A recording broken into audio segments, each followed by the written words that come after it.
and gals, Nary here from Drake Wing Gaming, and some of you know me on Twitter, The Gaming Drag. Today I'm coming at you with a new Let's Play game series on Before You Depart, a safe-for-work furry visual novel about canine companions that follow you in life, and perhaps even after death. So anyway, y'all, let's go ahead and jump right back into it. I will say, though, as a word of warning, this is safe for work, but it contains stuff about death, grief, mental illness, terminal illness, yeah, so it's probably going to be a bit heavy, but anyway, let's go ahead and jump into it. We've done heavy stuff on this channel before, so let's go ahead anyway. Alarm chair, you are up, and let's go! Alright, at 3:05 a.m., during the dark of a drizzly morning, I finally Jesus Christ! This did not...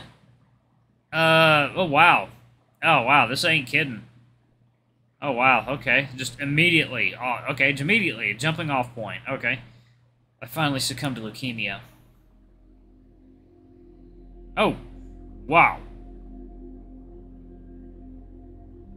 Yo, what? This is wild looking. 4 years, huh? By the end, I wish I had only lasted one. I traced a finger over the corpse's cheek. Nothing. No sensation in my fingertips nor depression in the flesh. There's only total numbness. I stood, feeling complete weightlessness. My feet felt no pressure against the floor. Along with my touch, my sense of smell was also absent. The air should have been thoroughly drenched with the stinging odor of formaldehyde and embalming fluid, yet it was no more pungent than a glass of water. A mortician reached through my non-corporeal figure and dotted the body with several small metal discs. Huh. There was no one around when I had finally passed. No one mourned me. No one wept. I wanted to know I meant something. That a part of the world was taken away. The mortician coughed and sprayed the air with a tinge of deodorant before he prepared the corpse for the flames. That body. God, it doesn't even look like me. The milky skin, dilated eyes, and the slack jaw barely covering the teeth. It's a limp hunk of meat that'll soon be ash. A tear dropped from my cheek and soon vanished into the floor. What am I even doing here? Is this some dying dream? Didn't I already kick the bucket? Or is this limbo? I mean, I guess it's better than the alternative, you know, down there. Then again, spending an eternity watching the world go by as I remain some kind of apparition sounds like an idea straight from Lucifer himself. Well, what else can I do?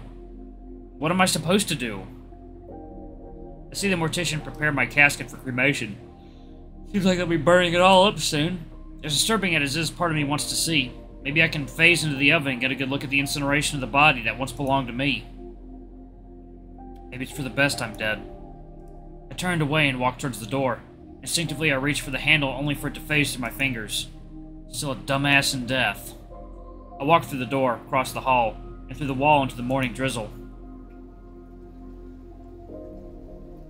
Love the art in this. It's really well done. Not a bad day to die, I guess. Weather's appropriate. I look up to the gorgeous gray sky and I can almost feel the faint dapple of water on my face. During mornings like these, I would curl up with a cup of coffee and simply stare out into the endless white fog. I'd gaze at nothing in particular, just enjoying the blankness of the sky's canvas. I wandered outside the mortuary until I reached the garden.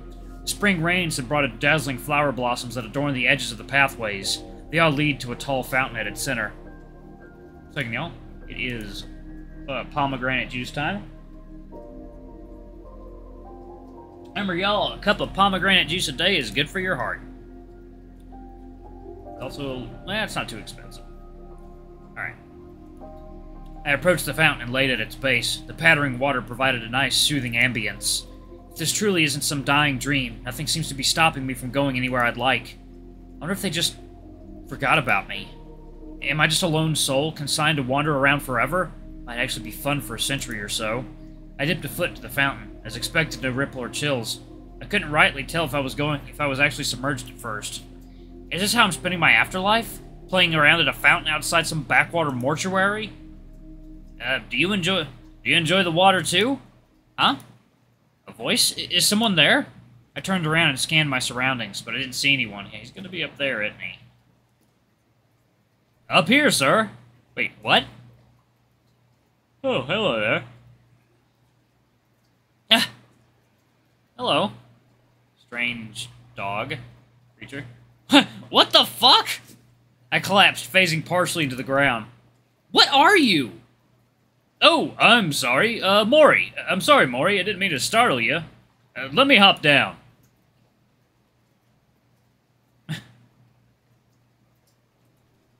That thing threw itself off the statue and into the water. No splash. No, this has to be some sort of nightmare. Stay back, please. Just let me die, okay? Oh, you already did that, though. A few hours ago, actually. You finally passed away. So don't worry, you're dead now, I can assure you. What the fuck are you talking about? The creature sighed and dragged a claw across its fur. He had shaggy, pitch-black fur. It wavered delicately as if exposed to a soft breeze. Ghostly petals tapered from his sleeves and tail. I don't know if this music is copyright or not, so I'm gonna lower it a bit. Okay. Ghostly petals tapered from his sleeves and tail, swirling around in the air for a moment before fading into oblivion. This demon knelt down into the water pool. He stared at me intensely with those hellish red eyes. I'm sorry. Perhaps I should let you calm down first. You want me to calm down? I have no idea what's even going on. Well, as I mentioned before, you're dead. However, you haven't been taken beyond yet. You're in the in-between, as I call it. Taken beyond? Yes, where all souls go. Oh, how rude of me. I should have introduced myself. I'm Memento. Memento Mori. Really? Really? Oh my god, so on the nose. I'm Memento, your reaper and guide into the after. It extended one of its paws towards me. I stared blankly for an uncomfortable beat before the wolf creature retracted its arm. I'm sorry, was that inappropriate? I do apologize, Mori. I hope I did not offend you in any manner. You know my name? Of course, it would be rude not to. My nerves cooled a touch. If this thing meant to harm me, assuming that it's even possible, it would have done so by now. It spoke in a hushed tone, almost reserved. It was like the whispers of the wind. Memento, yes? Yes, sir. Is there something you require? Can we roll back a bit? Because I have a lot of questions. Of course. Ask away. So you reaped my soul. You took it out of my body? Well, no, actually. What? I mean, that is my job. My handiwork is quite excellent. You will find no other reaper with a more refined skill, I assure you. However, I did not take your soul myself. Usually I'm supposed to, but this time I just let the spirit leave the shell naturally. So, now you see me. What? Why? He's a reaper. My reaper. Why didn't he take my soul? What the hell is this guy on about? God, if this is a dying dream, please just let me croak already. Why would you do that? I died hours ago and only now you show up? Do you know what it's like gawking at your own corpse? I meant nothing by it, I assure you, sir. It's simply, He looked away and scratched the back of his ghostly scruff. I wanted to, ask you something. Huh? Me? You want to ask me something? He nodded. What could I possibly tell you that you wouldn't already know? You're some kind of Grim Reaper spirit or whatever. What could I possibly do for you? Memento nibbled on his finger and looked anxiously to the side. I, wanted to know what it's like. A second, y'all. It is juice time. Alrighty. Know what is like? You know, what it's like to live. I've taken humans from all over this world to their final rest. The elderly, children, mothers, fathers, even newborns. I guide all of them to the end. So why'd you make me wait so long? Well, I just wanted to make sure you had time to process it all. I didn't want to jump in and bombard you with my inquiries just after you had died. But why specifically me? Memento tilted his head, seemingly pondering the question. I've done this for so long. My time with each human is short, perhaps a few minutes at most, but I always learn the most fascinating things. A mother once begged me not to take her from her family. She wept, cried, and cursed me. However, there was another time an elderly man embraced me with open arms. He thanked me for my arrival and walked with me peacefully. I am met with hatred, terror, disgust. Death must be so terrible, yes? The end of your waking life, the end of everything? Yet, I meet those who look back fondly at their life, those who seem content to leave, those who were happy. And it's those happy ones that make me wonder, why? I still don't understand. There are people dying all over the globe at this very moment. Great scientists, people with families, war heroes. I mean, I'm just a 30-something screw-up who died young and alone. I'm no one. I live my life as no one, and I'll be forgotten. It's all the same in the end. Everyone's forgotten eventually. Anyway, I just thought it was the right time to pose my question. The right time? I guess I could have asked the last one, or the one before, But I decided, Memento, you're going to ask the next one, and so I did. It was quite difficult, too. I had to plan my inquiry properly. So you spent the last few hours just thinking about how you were going to ask me? When you put it that way, it does sound quite cowardly, I must admit. But I wanted to make sure you were comfortable first before I dropped this question on you. And seeing your reaction, perhaps it wasn't executed most perfectly.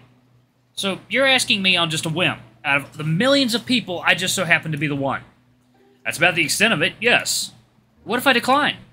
Memento frowned and looked away. Well, then I will simply take you beyond, like the rest. Beyond? What is there beyond?